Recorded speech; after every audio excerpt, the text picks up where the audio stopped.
ఎన్టీఆర్ జిల్లా నందిగామ కీసర టోల్గేట్ వద్ద రోడ్డు ప్రమాదంపై పోలీసులు దర్యాప్తు ముమ్మరం చేశారు. లారీ డ్రైవర్ నిర్లక్ష్యమే దీనికి కారణంగా గుర్తించారు. అతివేగంతో లారీ టోల్గేట్లోకి రావడంతో డివైడర్ను ఢీకొట్టి బి శ్రీనివాసరావు కారుపై లారీ పడిందని నందిగామ సీఐ అన్నారు. లారీ ఫిట్నెస్ను ఆర్టీఏ అధికారులు పరిశీలిస్తున్నట్లు తెలిపారు. డ్రైవర్ మద్యం సేవించి లేడు, నిర్లక్ష్యం వల్లే ప్రమాదం జరిగిందని తెలిపారు. ఎన్హెచ్ఏఐ నిబంధనల ప్రకారం జాతీయ రహదారిపై స్పీడ్ బ్రేకర్లు వేయకూడదనే నిబంధన ఉందని అధికారులతో మాట్లాడి స్పీడ్ బ్రేకర్లు టోల్ గేట్ల వద్ద ఏర్పాటు చేసేలా చర్యలు చేపడతామని సీఐ అన్నారు. మీద ఎలా జరిగింది ఏంటనేది కూడా మేము ఎంక్వైరీ చూస్తున్నాము. సీసీ ఫుటేజ్లు, తర్వాత ఐ విట్నెసెస్ అని కూడా ఎగ్జామిన్ చేశాము. ఈ కారు వచ్చి ఆగింది అంటే ఆయన మూమెంట్లో లేడు.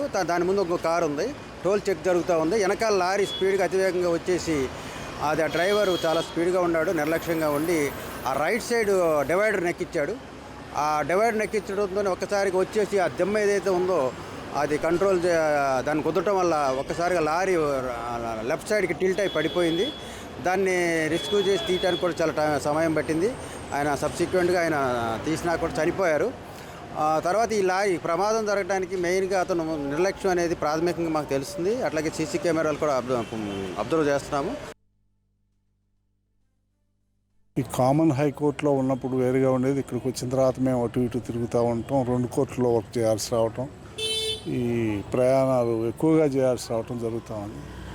4 రోజులు సెలవులు ఉండటం వల్ల తను హైదరాబాద్ వెళ్ళటానికి బయలుదేరాడు. మధ్యాహ్నం వాళ్ళ స్నేహితులతో మాట్లాడి బయలుదేరాడు. ఈ యాక్సిడెంట్ జరగటానికి కారణం టోల్ గేట్ దగ్గర సరైన నిర్వహణ లేదని, ఆ లారీ నడుపుతున్న డ్రైవర్ సరిగా లేడని, ఇది దురదృష్టకరమని మేము అనుకుంటున్నాం. చాలా ఎక్స్పీరియన్స్డ్ అడ్వకేటు, ఓ సీనియర్ ఎక్స్పీరియన్స్డ్ అడ్వకేటు నువ్వు కోల్పోవటం మాకు మిత్రులుగా, సహచరులుగా మాకు ఎంత బాధ కలిగిస్తుందో, ఇన్స్టిట్యూషన్ కూడా లాస్. ఇట్లా ఈ అడ్వకేట్స్ 25 years 30 years స్టాండింగ్ ఉండి ఇట్లా రోడ్డు మీద చనిపోవటాలు, లేకపోతే అకస్మాత్తుగా చనిపోవటం వల్ల ఇన్స్టిట్యూషన్కి లాస్. ఇది సొసైటీకి లాస్గానే మేము చూస్తాం.